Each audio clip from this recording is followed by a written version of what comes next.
الحمد لله وكفى والصلاة والسلام على رسوله المصطفى وعلى آله وأصحابه أهل التقوى.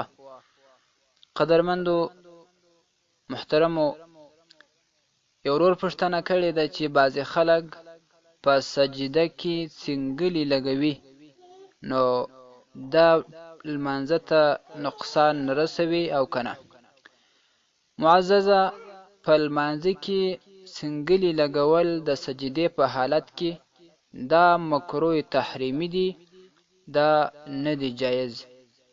فتاوی هندیه په جلد اول صفحه 106 کې لیکي ويكره ان يفترش ذراعيه، وای دا مکروه ده چې څوک په لمانځه کې د سجدې په حالت کې څنګلې لګوي.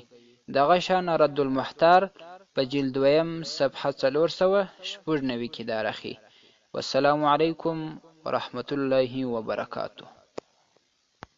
ستاسې د اسلامي پوښتنو جوابونکی مولوي حکیم الله صابر الحنفي صاحب د پوښتنو لپاره د رابطې نمبر 002 314 78 434. والسلام.